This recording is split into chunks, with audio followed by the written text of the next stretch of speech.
అయ్యా అయ్యా ఏమైందయ్యా? ఈ దస్తావేజుల మీద సంతకం పెట్టు. అయ్యా ఏం కాగితాలయ్యా ఇవి? ఇవి నీ భూమి దస్తావేజులు. అప్పు కట్టడం లేదు కదా, అందుకని ఈ భూమిని జప్తు చేస్తున్నాను. అయ్యా అయ్యా అలా అనకండయ్యా, ఈసారి పంట మీద మీ బాకీ మొత్తం తీర్చేస్తా. ఎందుకు పని కానీ ఈ భూమితో నువ్వేం చేసుకుంటావు? అయ్యా అయ్యా అలా అనకండయ్యా, ఈ భూమే మాకు దిక్కు. ఈ భూమి లేకుంటే మేము ఎలా బ్రతుకుతామయ్యా? అవన్నీ నాకు అనవసరం. ఈసారి అప్పు కట్టకపోతే ఈ భూమిని లాక్కోవాల్సి వస్తుంది. పైగిలై సీతమ్మ, బాధపడుకు సీతమ్మ, నా దగ్గర మంచి ఆలోచన. మనం పట్టణానికి వెళ్తే మనకి ఏదో ఒక పని దొరుకుతుంది. ఇక్కడుంటే మన బతుకులు మారవు. అలా అనుకోకు రాములు, మనమే ఇలా అనుకుంటే ఈ జనాలు ఏం తిని బ్రతుకుతారు? ఒకరు తినాలంటే ఇంకొకరు పండించాలి కదా. మనం నమ్ముకున్న ఈ నేల మమ్మల్ని వదలదు. ఈ పిచ్చి ఆలోచన వదిలి మనం వ్యవసాయం చేద్దాం పదయ్యా.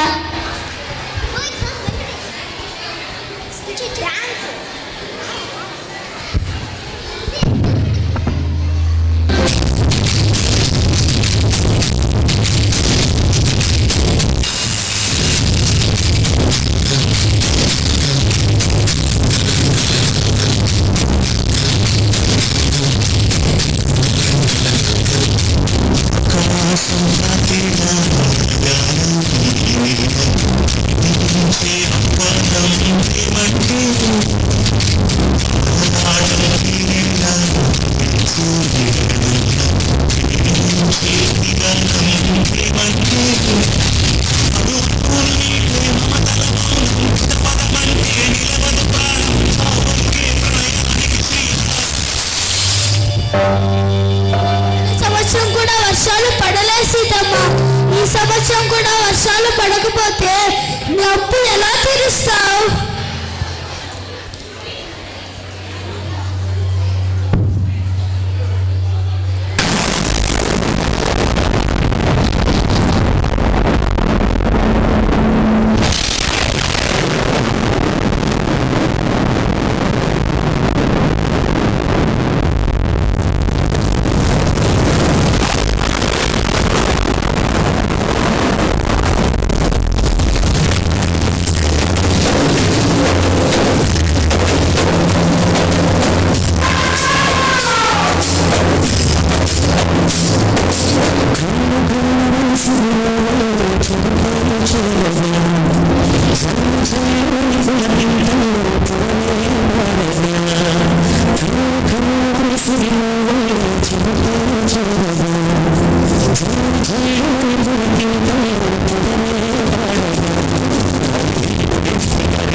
నన్ను క్షమించు సీతమ్మ. డబ్బుందని అహంకారంతో నిన్ను చిన్న చూపు చూశాను. ఇక నుంచి ఈ పొలం నీదే. సంతోషంగా వ్యవసాయం చేసుకో. ఇదిగో నీ భూమి పేపర్లు. మన దగ్గర ఎంత ధనం ఉన్నా ఆ ధనంని మనం తినలేం. ఆకలిని తీర్చేది తిండి గింజలు, పండించేది రైతు మాత్రమే. ఒక్క మెతుకు పండించడానికి పగలనగా రాత్రనక ఎండకి ఎండి వానకి తడిచి ఒక్క మెతుకు పండించడానికి సుమారు 180 రోజులు పశుపక్షాదుల బారి నుంచి, కీటకల బారి నుంచి ఆ పంటని కంటికి రెప్పల కాపాడి ఇతరుల కోసమే స్వార్థం లేకుండా ఈ పంటని పండిస్తాడు. మనం తినే ఆహారాన్ని ఎవరు వృధా చేయరని ఆశిస్తున్నాం. చెట్లను పెంచుదాం, స్వచ్ఛమైన గాలిని పీల్చుదాం. జై జవాన్, జై కిసాన్. It was